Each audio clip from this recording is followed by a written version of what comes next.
Hello everybody and welcome back. I'm sure you've noticed we have no DataForge today. That's because we're doing something a little bit different. So while we were kind of looking at all of these machines and all this kind of stuff, I kind of realized that we didn't really have enough space for all of our things, and you know, we've got a lot of separate rooms and all that kind of stuff. So I wanted to do something a little bit different. So we're actually going to build a base this episode, which is why it's not, you know, it's on a Wednesday and not on the weekend. So what we're going to do is, because I don't want to do this with the materials that we have, because I feel like we don't have an awful lot of materials at the moment. So what we're actually going to do is we're just going to grab a chest. We're going to throw all of our stuff in it. Just throw it here next to bed is fine. And we're actually going to go into creative, and we're going to look for a big wide open space, and then we're going to do a build. Now I had a lot of thought about this, and you know, at the end of the day, I kind of figured I know exactly what I want to build, so I'll probably actually just make it a surprise. That's probably the best way to look at it. So we're going to go find a nice big open area to go see if we can do some building. Alright, so we found somewhere. Now, you probably noticed that it's a very, very open area with no, like, grass or anything. It's because this wasn't flat originally, but I figured this is actually perfect. You know, we've got a river flowing by. We've got a nice big area over there because we know DataForge is looking to build a village. So I think this would be a really nice place for him to like build his village and, you know, all of that kind of stuff. But we're going to use this area here, and we might build a bridge or something across from it. One of the things I did want to build was actually Midgar from Final Fantasy VII. So I think that's a really good place to start, because obviously with, you know, the mod pack, there's a lot of cool blocks we can use. I did have a look at different blocks that we can use. So, you know, building this in vanilla, I wouldn't recommend, unless you know, are going for a particular aesthetic. But we're going to be using a lot of kind of different mod pack blocks to kind of build something that hopefully will look pretty cool. But we're going to use this area here. And yeah. So I obviously want to preface this just by saying that I'm building Midgar, but I'm obviously not going to build one that's to scale. People have already done that, and it's insane, and it's way too big, too much hassle. So it's obviously going to be more of like a representation, just to kind of for us to have as a base. But we're starting with one giant 81 diameter circle that's 3 blocks deep. I'm actually going to link a website that's really good for like showing you how big your circles need to be in terms of like blocks and stuff. It's really, really handy, and it helps through a lot of this build. The other thing that I will say is, you know, I tried to do all this by hand, and it was only until about halfway through that I realized to use the Staff of Power from Draconic Evolution, because it'll speed through, get rid of all of the blocks. It mines really quickly and mines a massive area. But once we've done that, it's a simple matter of lacing the entire bottom with our floor, which is factory block rusty plate, which is from Chisel. And we're just going to fill the whole bottom layer with all of that.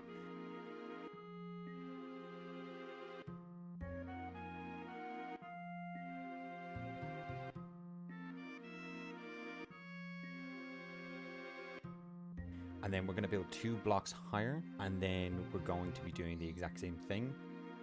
The reason for that is so that we have a gap where we can put in our cabling and stuff, and underneath it, it's not just going to look like grass or stone or whatever might be underneath it. For the walls, we're going to be using the blank Soul Machine decoration blocks from Ender.io. And the reason why is I want to kind of have the same brown and grey kind of color scheme. It's still kind of like rusty and metallic. After that, it's basically a simple matter of just marking out where our tower is going to be. So I did a 17 wide circle in the very, very center. I already had the middle marked off, and I recommend doing that as well. And for that, instead of using the blank Soul Machine, we're just going to be using the blank machine decoration blocks from Ender.io. So I wanted to do something different for this bit, where we have like cables running to each of the reactors. So what I did was I made a 3 wide trivet almost, and in the very middle it's molten oscilloglyphs from Tinkers, and we're surrounding that with enlightened fused quartz. And the reason why I'm using that is obviously because it adds a light source without having to add lights themselves.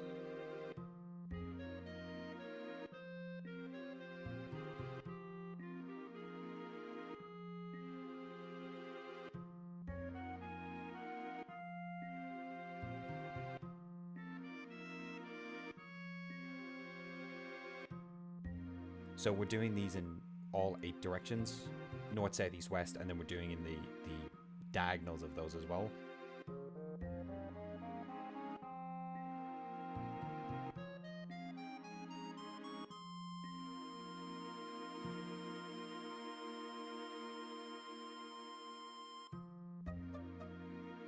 I also decided that as much as I liked the idea, I didn't feel like it stood out enough. So here I use factory block yellow caution strips from Chisel as well to kind of accentuate the cabling. And then obviously I put in some cave illuminators on top, but that's just more of, so when it does get dark, they'll start to show up in like the more darkened areas. So it gives that kind of nice aesthetic.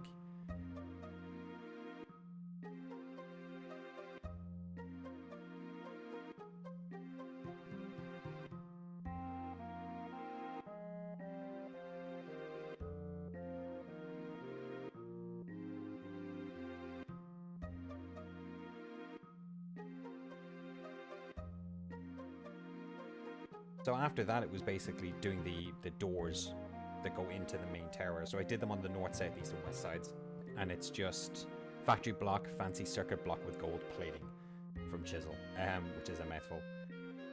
This is what it looks like now with, obviously, it all lit up. And it's kind of, again, like I said, it's the baseline. That's the area that we're going to be working with.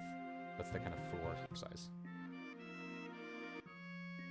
So I'd actually forgotten that there needed to be a wall on the inside. So again, we want a gap between the outer wall and like the inner wall. And the reason for that is obviously in case we need any piping or cabling or anything like that. I actually did mess up here. Some of it is the wrong color. I don't know how I messed that up. It's grand, I will fix it. It was kind of difficult to find the right size of reactor. I wanted something that was big and rounded, but obviously they are kind of like an oval kind of shape. So again, I used the website and I just kind of went with that. With the diagonal ones, it was a lot harder. I had to kind of do it more by eye. The idea is that we extend the floor and then we cover it again with that multi-nos globaless, and then we just kind of build it up. For the doorway into each reactor, I used the factory block orange caution stripes. On top of the multi-nos globaless, we used enlightened fused quartz. Just again, to one, light up the room, and two, it means you can actually see inside it, and it looks like you're standing in an actual reactor that's gone. There's like molten liquid in it. I specifically chose this one because it's green, and two, because it's not a molten thing that we're going to be using. We're never going to use it. I don't even know how to get it. It's part of Tinker's, but I've never seen it, never used it before.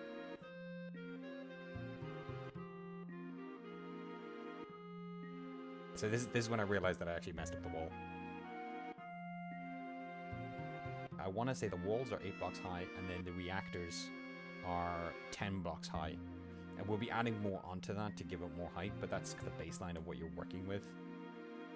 At the end, I also decided that I was going to do a water and a lava reactor, just because we have the grid power for it. So here, this is kind of a complicated thing to explain. So what I'm using is the 2 different decoration blocks from Ender.io, but I'm actually putting them into an architect's saw bench to give you the 3 different types of roof overhangs. You can't get them normally, you have to put them through the saw bench, even in creative. And then what I'm doing is flipping the overhangs upside down. And then on the top, I'm putting in the blank machine blocks.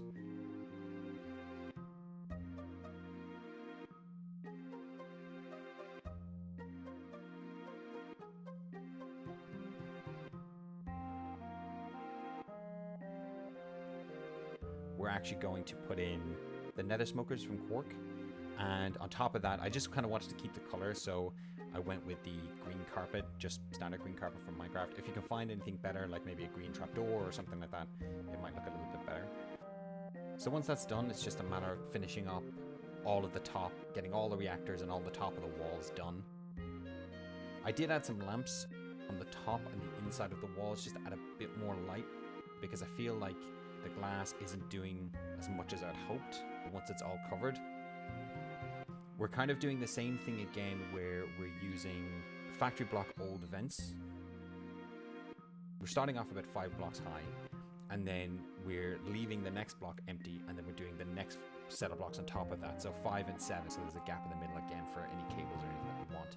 And I'm kind of mimicking the bottom where we have the 2 lanes of the factory block yellow caution strips.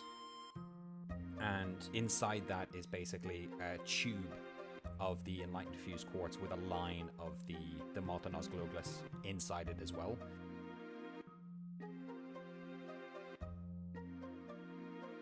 I had a bit of trouble with the lights on the top. I was trying to find a method that actually consistently worked as a light source, but wasn't super obvious that it was just there to provide light. I wanted something a bit thematic, but in the end I just decided that I was going to be just spacing them out evenly across the whole roof. Like I said, I wanted something like bigger, like kind of like spotlights, but trying to find the right spaces for them to put in that could go in every single place didn't really work. So I just had to kind of space them out completely. It looks bad here, but obviously once you add the second layer of factory blocks, it doesn't look so bad. And you don't even really notice it whenever you're actually inside the building. I added another set of doors. This time I added them at the diagonals of the tower.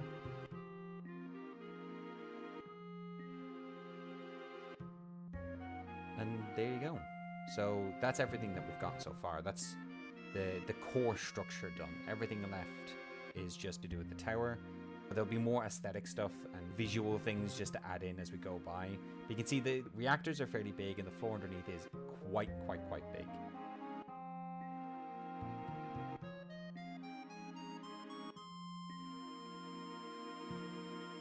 So day 2 of the build was mainly just getting the floors of the towers done. And again, I wanted to do the same thing where we had 2 separate blocks with a space in between them. So what we started with was black and white alabaster brick slabs. That's from Environmental Materials. So I just kind of offset them like a checkerboard, and I made sure that each floor was the opposite of the one below it. So where there's a black block on one floor, the floor above it, that same slab will be white. And then I obviously made the 4 corners light sources using lamps from Actually Editions. I used the black and white lamps because they don't need power, so it's a much easier light source to use. I was trying to figure out how I wanted to do the gap between the 2 floors. So we actually went with was aesthetic quartz from Actually Editions. This next floor is kind of where I went a bit mad. So what I wanted to do was I wanted to make a giant window at the front for this floor. I didn't know why, I just wanted to kind of do something just to kind of add more detail. So I'm using enlightened fused quartz for all of the windows in this build, so it makes it a lot easier and it gives you that light level. After that I decided I want to put in a balcony, and it was just bringing the ledge a bit forward and then using the roof overhangs flipped upside down on the outside. I then went around the outside with steel fence for immersive engineering. And here I decided that I wanted to build a second floor, but in the same floor, if that makes sense. So I decided to just do half the floor space, but they're still connected into the same room.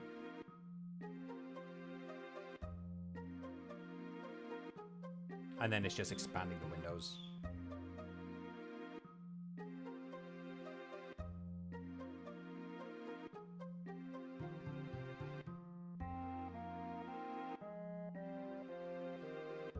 And then we obviously have to do the final floor, which is the presidential floor, I guess is what you would call it. So I wasn't sure what way I wanted to do this, but I figured out that if there's going to be a giant window, it's not going to need lamps or anything like that. Eventually I came up with the idea of using quartz slabs for the floor, and then on top of that I went with white cave crystal. And the reason for that is it gave that weird reflecty look where it doesn't look like you're standing on the floor, it looks like you're standing a foot above it. I've seen it in fancy buildings, and I just thought it was a really cool aesthetic to have. So then I added a golden throne from the Ancient Warfare Structures. That's just a carpet, I think it's llama red carpet from Chisel. And then I used some more overhangs to kind of create this like little table, presidential table. I put in a computer. Again, this is kind of more of just for aesthetics. You can put whatever you want on this one. I just decided I wanted to put something here to make it seem more professional. I also added a safe that's specifically for you. I can't remember what it's called.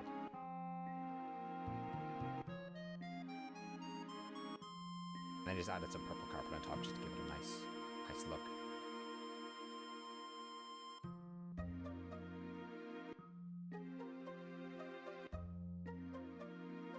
So I had a lot of problems with the very top of the tower in terms of trying to get it rounded in just the right way. I didn't want it to just be a circle on the top. I wanted to have that flat back and curved into it. So it took a couple of tries, because what I decided I wanted to do first was if I just did a circle of glass and then the next layer I did a circle smaller of glass, then it would come out rounded, but it didn't really work like that. It kind of came out a sphere and it wasn't high enough. So you'll kind of see that as I build, like, I notice about halfway through that it just doesn't work as a circle.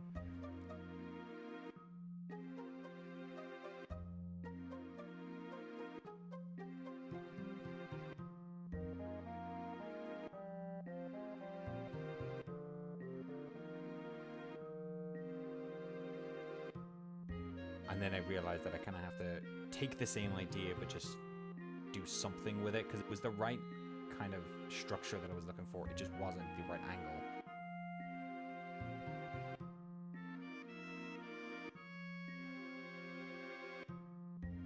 So after I broke everything down, what I decided to do instead was start again, but with every layer, rather than just being 1 block high, I did 3 blocks high, then 2 blocks high, and then 2 blocks high, and then 1 block high. So you end up with a weirder angle that I was kind of looking for.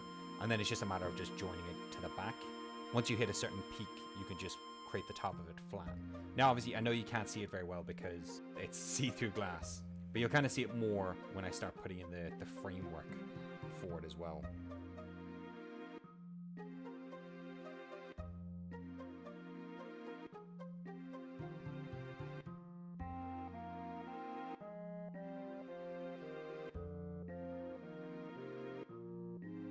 Now what I did end up doing is I added more overhangs onto this, and I did add a bit more detailing to the front. I joined the bottom half of the glass with the floor below it with these kind of long, tall windows.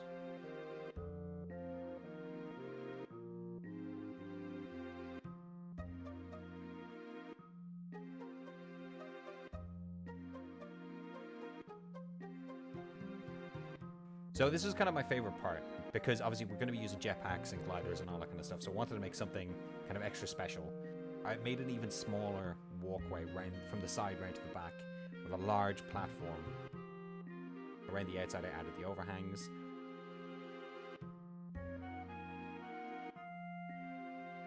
Then I added the fence. It needs to be lit up because, again, otherwise monsters are going to spawn.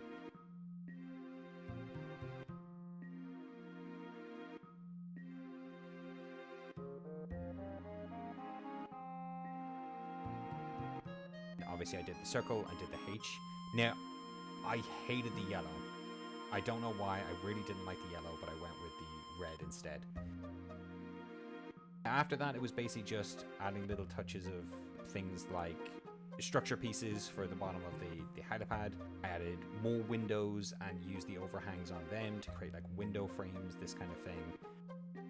And then I decided to add like almost like a little rim along the top of the outside walkway, just to give it, to make it seem like that if it is raining, at least you'll be safe. Yeah, there's a lot of kind of more aesthetic stuff that went into the end of it. Obviously, I rounded off the top as well.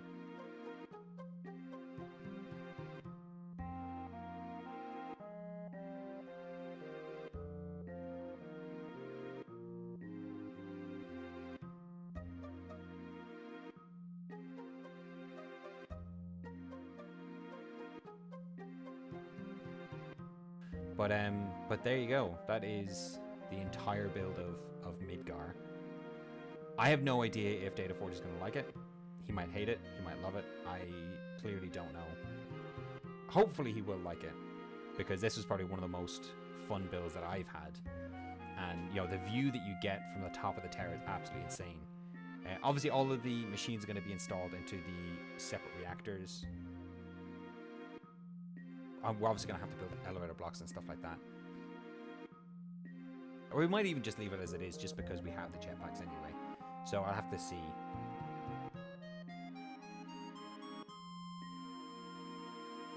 But yeah, so that's everything. It was a really fun. It took about 2 days, 2 full days to build. So yeah, thank you very much for watching, and I'll see you next time. Bye.